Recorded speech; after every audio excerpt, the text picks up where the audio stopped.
Hi, and thanks for joining us. We are Don and Tracie Pendergrast, co-owners of the Alaska Canoe School.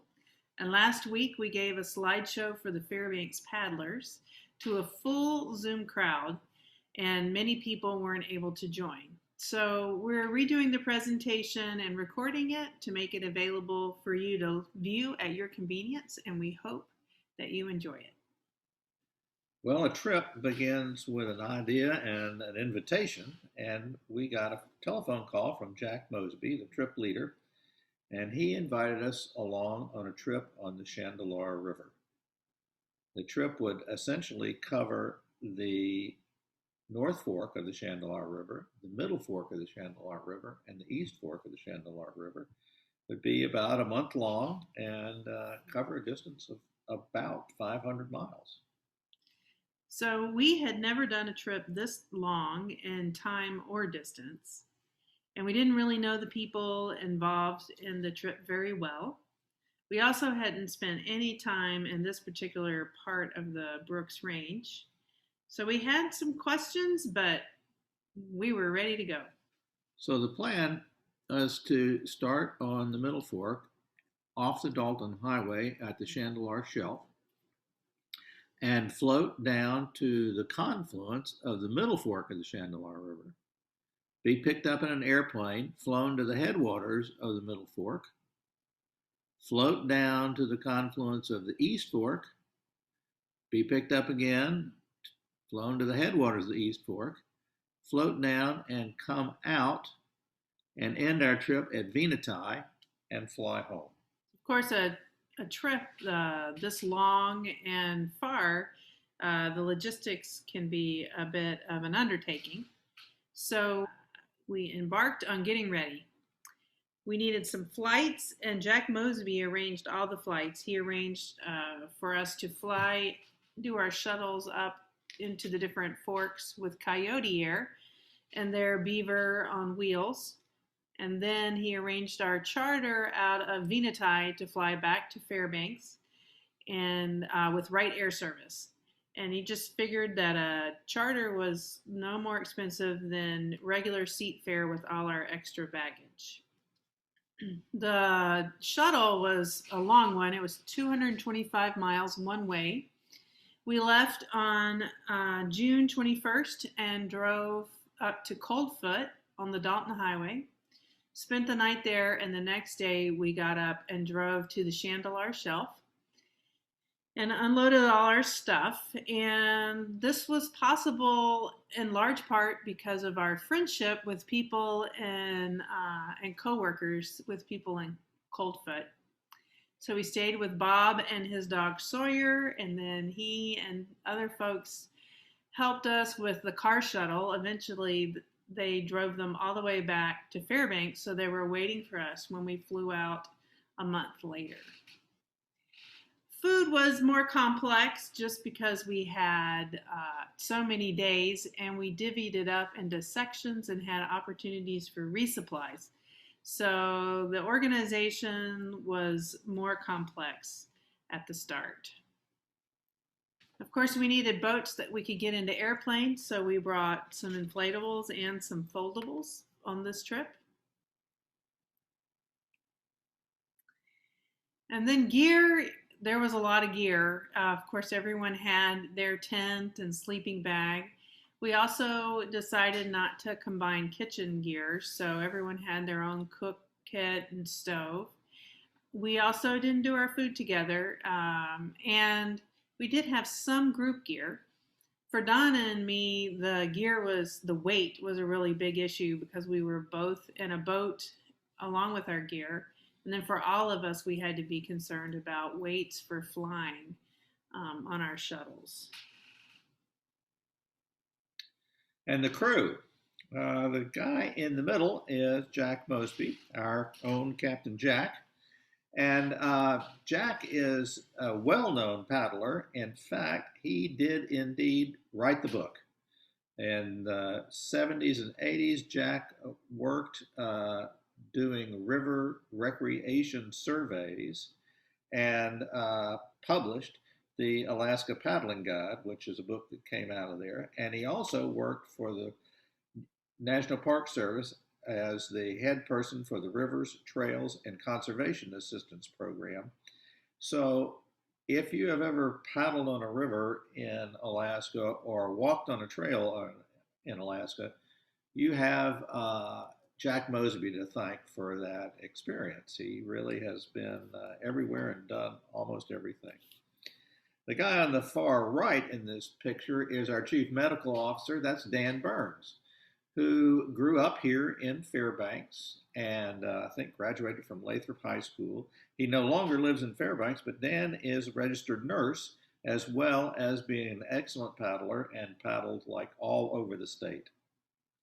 On the far left is a young Don Pendergrast, a much younger Don Pendergrast.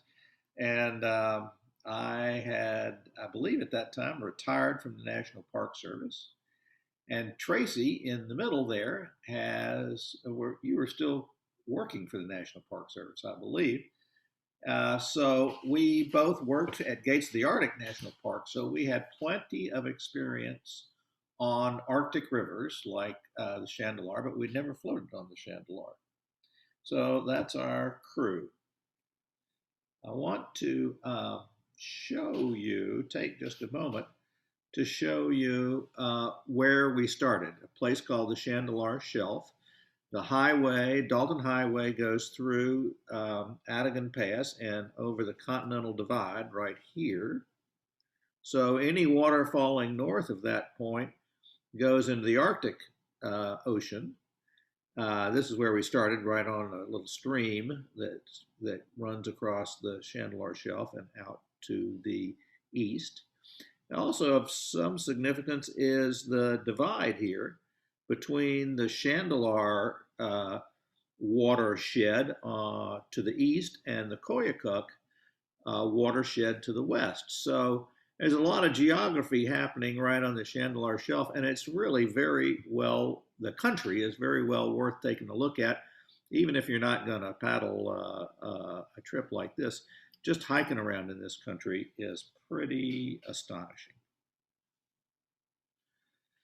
So the first leg of the trip, we're starting on this tiny little unnamed creek here, floating down to the confluence, and that is going to that's the first leg of this trip.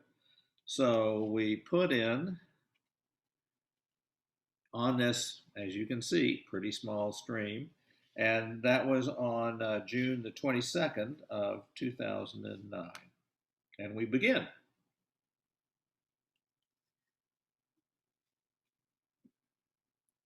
As you can see, it's a pretty shallow stream, and we weren't even out of sight of the DOT station on the Dalton Highway when we had our first major wildlife sighting. When we were in Coldfoot, we had heard stories about visitors seeing a polar bear in the Brooks Range, and we saw it. It was a very, to be fair, a very large grizzly bear, and it was also a very pale white-colored grizzly bear. And we watched that bear for a long time. It got our attention. We wanted to make sure it was not coming our way, since getting away from it in our boats was not really much of an option.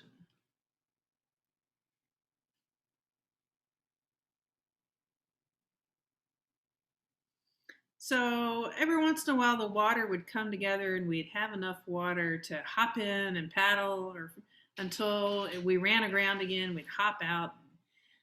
Usually those times when we could be in a boat were around tight corners, and we came around one particularly interesting corner. The boat eating bluff. You can probably see if you look close.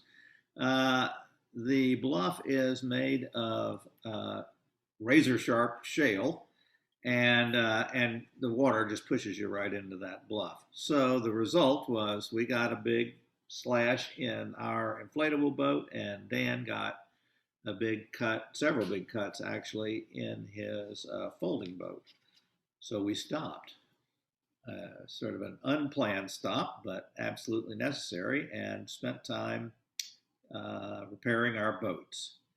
And we did a pretty good job. Maybe not as good a job as we should have done. But rather than watch the glue dry, we decided to take a hike. So we were very pleased with the way the day turned out in spite of our stop because it was a lovely day in lovely country. And we started again. The next day, we kept going through much of the same until we got to the North Fork confluence, where the North Fork came in. After that, we had enough water to paddle our boats, and that's 18 miles into the trip. Also, one interesting thing about the North Fork is we had our first human contact. We met a man named Sepp with his sons Adigan and Brett at their cabin at the confluence. And we didn't see another person until just above Arctic Village.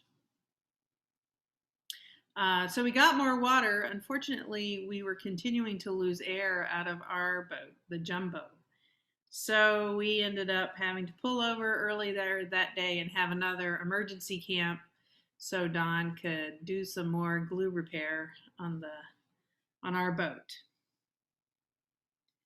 And then, so the next day is June 25th, and we're already a day behind schedule. And we were concerned about the patch having plenty of time to dry. So we decided we needed to move on, but we didn't inflate the boat completely to just put less pressure on that patch.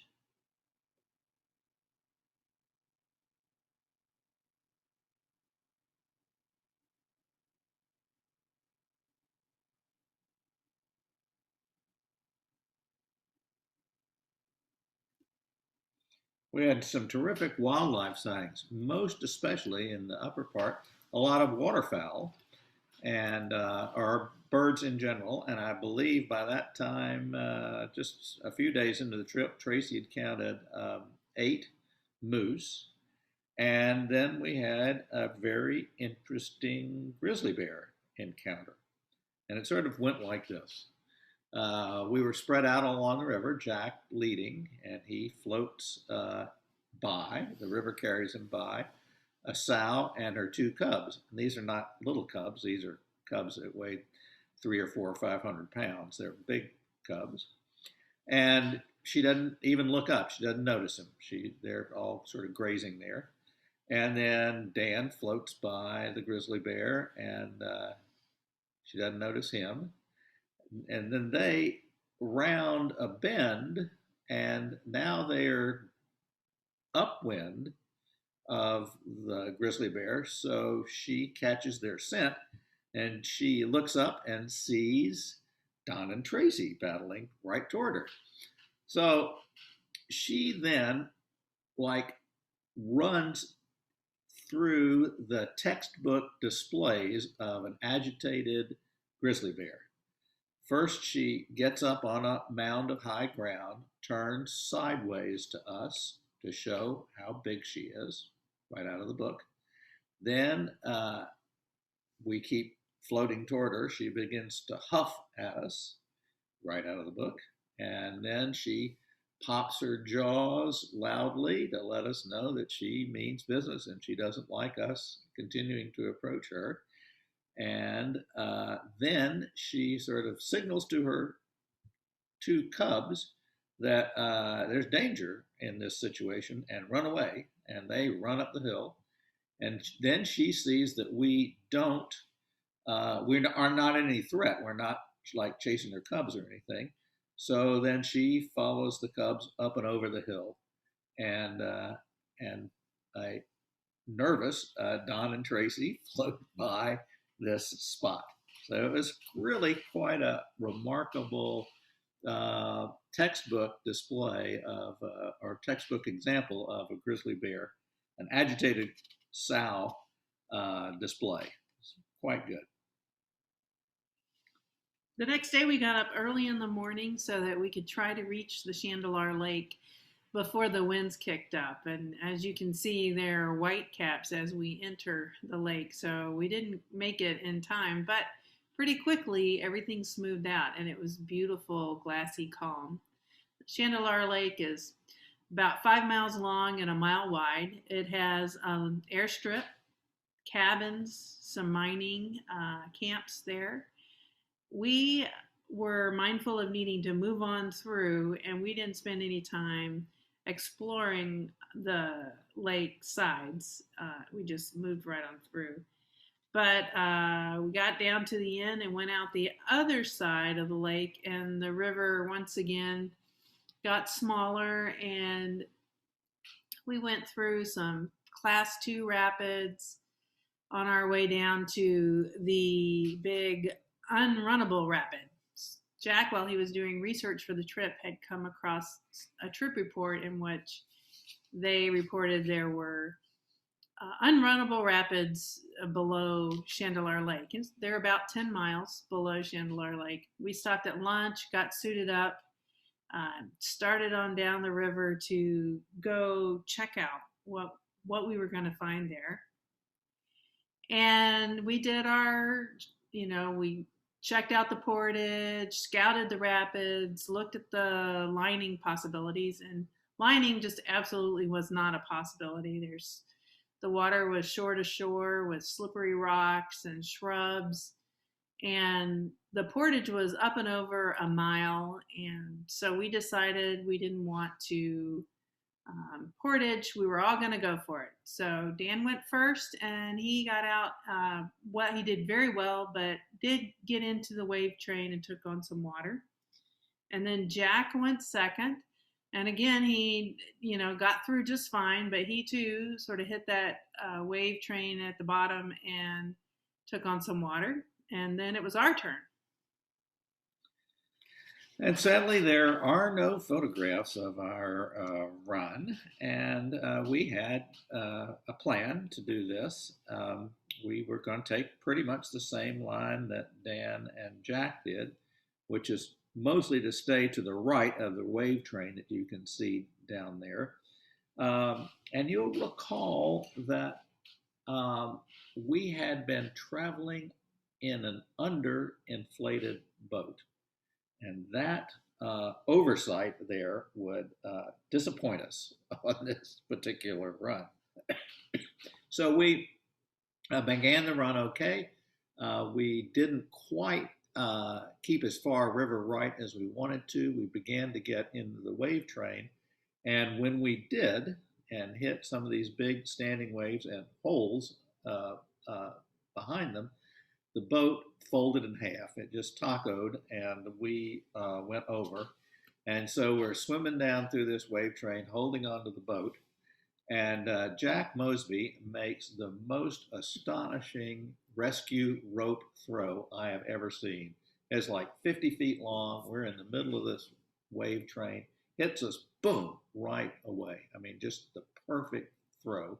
And he is able to hold on to us long enough to get us mostly to river left, but we are so heavy and the water is so swift that we're pulling Jack into the river.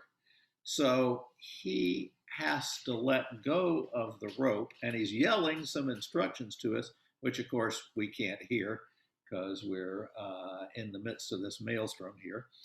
And he's telling us, oh, just hold on to the boat and go around the rock, and there's a big eddy behind the rock. But because he lets go of the rope, I then feel the rope around my legs, and I am, of course, concerned about entrapment. So we let go of the boat, abandon the boat. We both swim to the big rock and clamber up and over it, and we're safe. But the boat is floating downstream. Once we're safe and there's no great damage done, Jack gets into his boat and takes off down the river, and I begin to run along the trail on the shore. And Jack locates the boat about half a mile or a mile down the stream. It's eddied out and it's upside down. So we both get together at the boat, turn it over, And although I had neglected to inflate the boat properly, I'd done quite a good job of tying things in and down on the boat. And in its float a mile down the river, upside down, I managed to lose one paddling glove. So all was certainly not lost, and we made a camp and then dried everything out and headed farther down the river. And downriver from the big rapid was really much of the same sort of class two water. And we floated on down that in a really idyllic days and enjoyed the float very much until we got down to the confluence with the Middle Fork, and we pulled over there. We began the second leg once we reached the Middle Fork. We camped there, and then the next day, Dirk Nikic from Coyote Air picked us up on this beautiful gravel bar and flew us up as high as he could to Yor Creek. Yor Creek was not his preferred landing spot in the past, but unfortunately, earlier in the summer, a storm had taken out the gravel bar further upstream, and so this is where we went in. And really, you could see that wind and weather and water were a major theme of this trip. We had to sometimes move camp because of water. The water came up, it went down. We spent a certain amount of time walking in the water, and also the water was often murky, so we were regularly looking for clear water to filter our drinking water from. And when water is high, you've got to be especially cautious about obstacles in the water. So that was a theme for the whole trip, all three legs.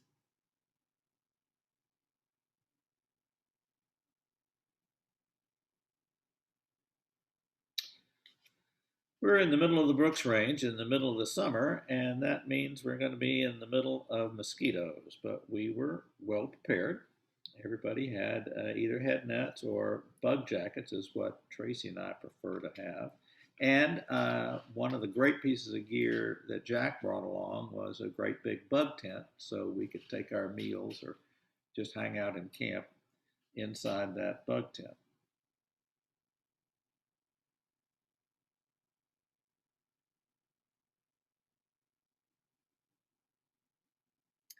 The entire Chandalar River area has a long mining history. All of the legs that we were on, the forks we were on, had trails that had been put in the late 1800s by miners. And then in the 1910s, the Alaska Road Commission took over with some maintenance and improvements on those trails all the way into the 1930s. So up the Middle Fork, there was a trail, as well as from Cairo, a little community that was established in 1906, all the way to Coalfoot. That Cairo Coalfoot Trail actually starts in Fort Yukon.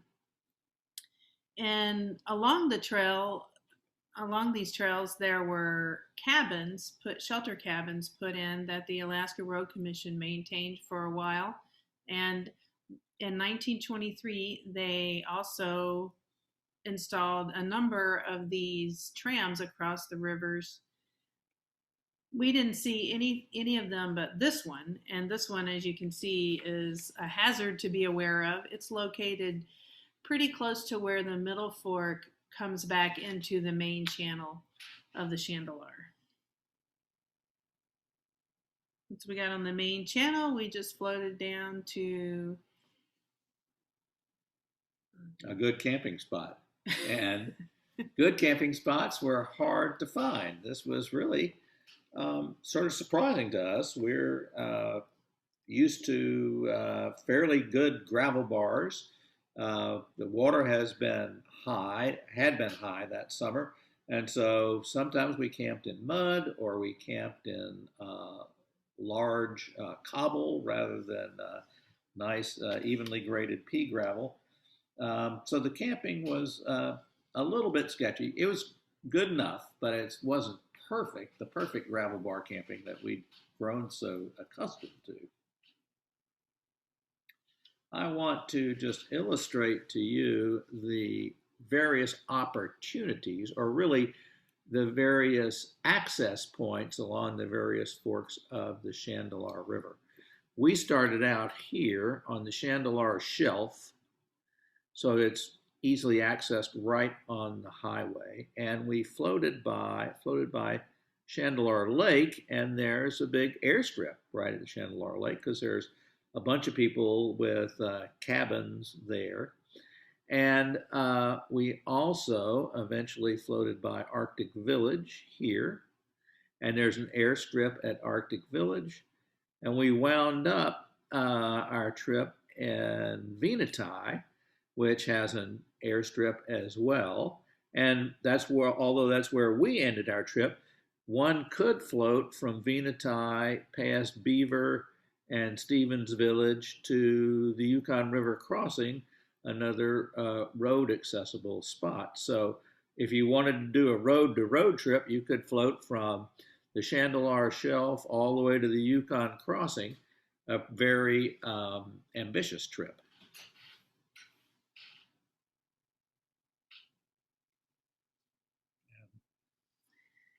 Here we are. It's July 9th. We're at the end of the second leg, and we're still smiling. And we're about to begin the third leg of our trip. And we are at the confluence of the East Fork, and Dirk Nikich picks us up at this beautiful gravel bar, Coyote Air, and flies us to the headwaters of the East Fork to a place where Red Sheep Creek meets the East Fork. Red Sheep Creek is the boundary, the official boundary of the designated wilderness part of the Arctic National Wildlife Refuge. So technically, none of this trip is done in designated wilderness, but it is extremely wild country. Very high quality wilderness experience, whether it's designated wilderness or not. And, you know, this is remote and wild country as you can see there.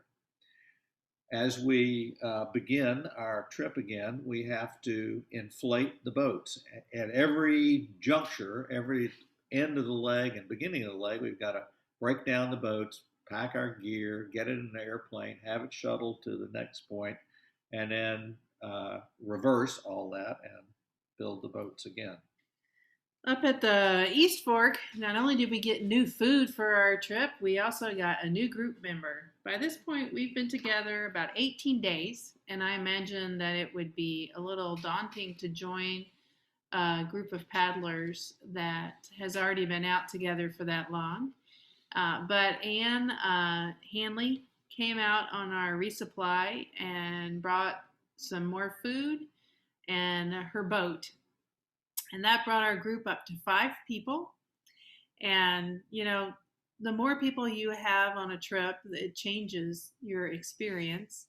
And, you know, 6 is really as many as we like to have on this kind of trip for a fun and relaxing wilderness experience. But it's not just the number of people, it's who comes. And this is the Anne Hanley vibe, and I would go on any trip with Anne Hanley, anywhere.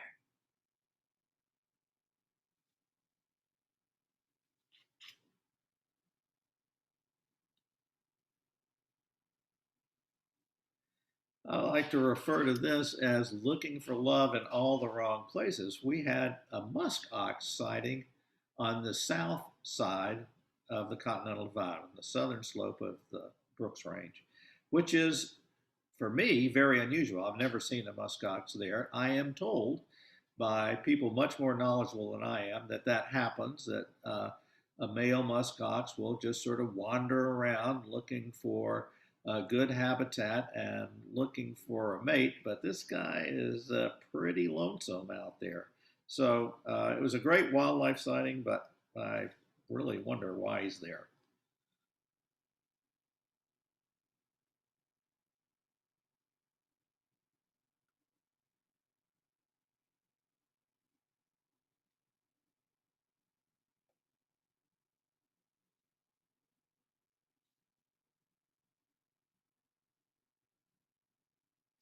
When Anne came, she brought a 17-foot pack boat with her. And so three of us had to figure out the best boating configuration. We started with Don solo in the inflatable boat, and Anne and I in the bigger but foldable boat. And eventually we settled on Anne and Tracie in the inflatable boat and Don in the 17-foot boat because it did better in the winds. And you could see from that big smile it was a better choice. We did have a lot of wind on this trip and some very long paddling days.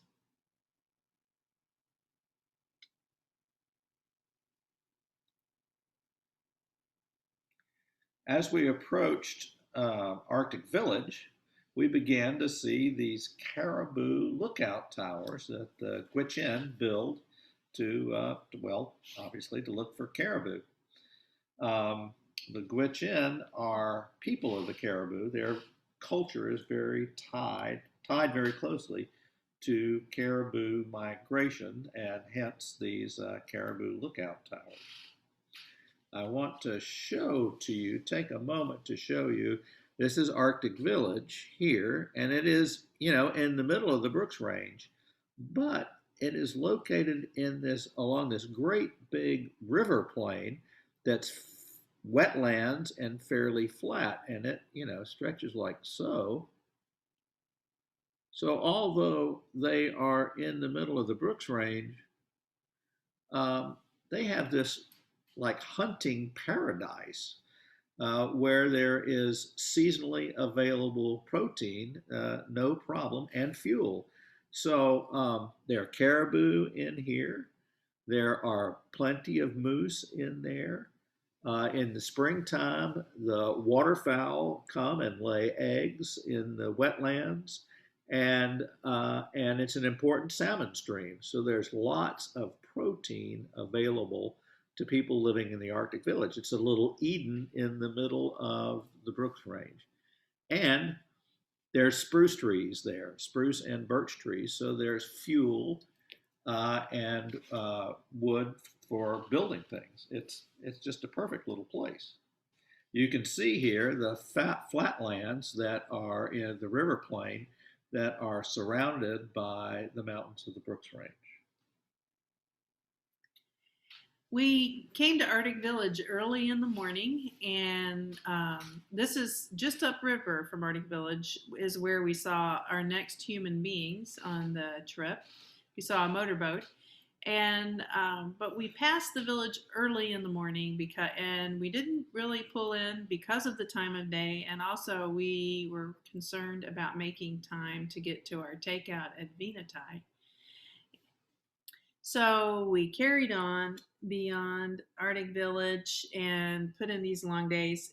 And we were always happy for a lunch break, a stretch break, just any kind of break, a water break to get out of the boat and do something different and then hop back in and carry on. Below Arctic Village, the river changes in character and we get some more gradient, and the river plain begins to disappear and the land begins to close in some. And as we're passing through this, there's sort of this hodgepodge of different agencies. As we were traveling down, the Veneta Indian Reservation was on river left, on our left as we're traveling down, and the Arctic Refuge was on river right. But about halfway down along the East Fork, well, actually about two-thirds of the way down, uh, we left the Arctic Refuge behind, and once we joined the main channel, we were looking at the Yukon Flats National Wildlife Refuge.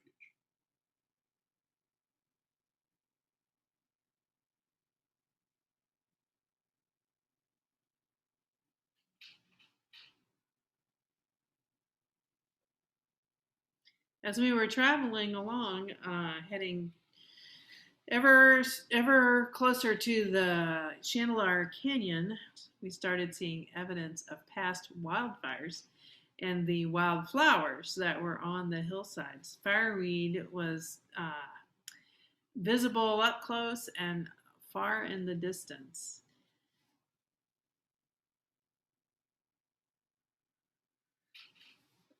The river below Arctic Village goes through a canyon, and before it gets to the confluence of the main fork of the Chandalar, and we began to see not only evidence of past year's fires, but smoke from that year's fires. Uh, the smoke did not diminish the beautiful scenery, however.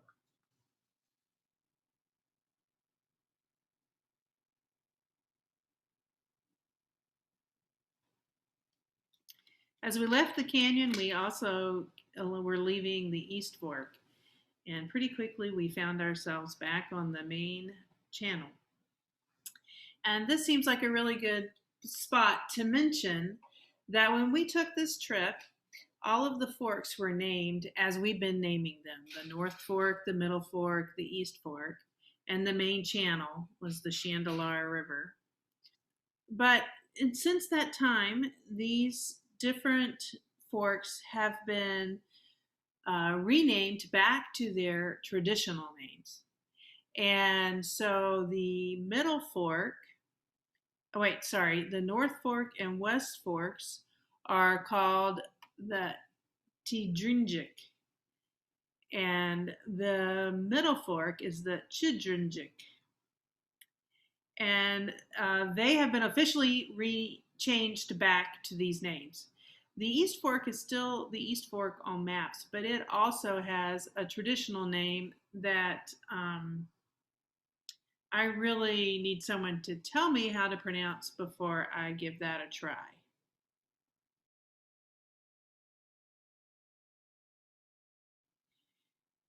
After we got back on the main channel, we headed down river toward Venetai. And there we camped on an island in the middle of the river and discovered a very interesting sight, a crash of an old DC 4. And this DC 4, modified DC 4 into a cargo plane, had taken off from Venetai in 1997, and one of the engines caught fire almost immediately, and they could not put the fire out, and eventually the engine actually fell off of the plane, and the pilot had to crash land the airplane and landed it on this island in the middle of the river, and he must have been a terrific pilot because everybody walked away from that crash. The airplane, of course, is still there, but it was about as good a story as you can, a good an ending as you can have in an airplane crash. Well, we've come to the end of our month-long journey, and the night before we paddled into Venetai in the morning, we had our end of journey celebration.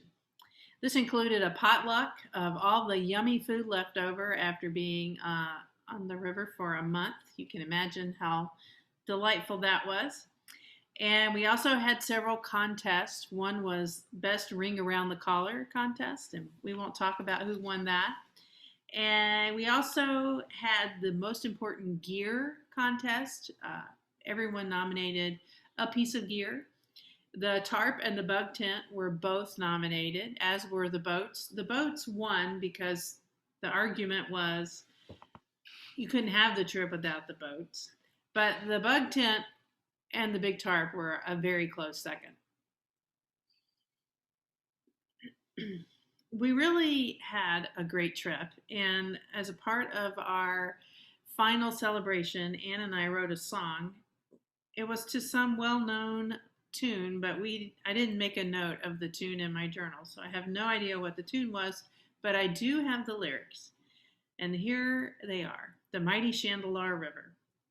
The mighty Chandalar River flows out of the Brooks Range, and if you dare to float it, you'll never be the same. Jack, he was our captain. He led us straight and true, though he never found pea gravel to suit his nightly snooze. If you ever take this river trip, be sure to bring Don with you. Just watch out for those shark teeth rocks and give him lots of glue. Through off ice and big river drops, Dan never lost his cool, but wind in the flat waters made him disappear from view. On the East Fork, Ann did join us with her songbook and frisbee. Between her and Tracy came the end of silent rivery. Bring bug dope and sunscreen, a bug tent if you can. Don't forget smart balance and pub mix if you're Dan. And speaking for us, we're at the end of the trip, still smiling, and we both could have kept going down to the bridge. But we got to Venati, and we had to make a fairly quick exit. We had to pack up our boats, get our gear to the airport. The airplane came. We threw the gear into the airplane, climbed into the airplane ourselves, and took off back to Fairbanks. So it was a very abrupt ending for a month-long trip. And generally, when you start a trip, you have a significant amount of time to sort of get into the time of that trip, the river time or wilderness time, and you transition into that slowly. But at the end of the trip, they seem to just end way too quickly, and it's a real jarring entrance back into the hustle and bustle of our world. And I suppose the silver lining of that is that you almost immediately start planning your next trip into wilderness or your next river trip so you can regain and relive that river time or wilderness time. We really had a great time on this trip, and it really did impact our lives in multiple ways. One way is we always carry a big tarp, and we also always have a bug tent with us when I can convince Don to bring it along. That has enriched our lives in many, many ways. This trip also underscored for me the great value in having a complete repair kit, for boats, of course, but really for anything that were to break. And it also underscored to me to have plenty of fresh glue to repair your craft. So the value of a repair kit was very much underscored for me in this trip and subsequent trips. This trip also, I think, changed the way I looked at camping food. I've always been very into having plenty and having it taste good, but it took sort of that compulsion into a more obsession level. And I spent a lot of time thinking about camping food, and then Anne also introduced us to the concept of hors d'oeuvres as a new element to camping food. And so, just a little something for people to eat while they're waiting for dinner to finish. And that has made its way into our camping life as well. We have also really embraced longer trips. I no longer like to think of a river trip or a wilderness trip in terms of days, but rather weeks. We much prefer longer trips. We find are just more satisfying for us. It does take more planning and preparation, but it's well worth it. And also after this trip, we began to seek some training and sharing our knowledge of paddling with others. So we became instructors with the American Canoe Association. We've also had paddle training and learned a lot about how to be um, more efficient paddlers. And we started a business to try to share with people the help people gain the skills and confidence that they need to plan their own trips and go do similar trips. So it has really, I think, had a major impact on our lives, Yeah, aside from just being a great trip. yeah. So um, we'd like to thank you for joining us for a recapitulation of this trip.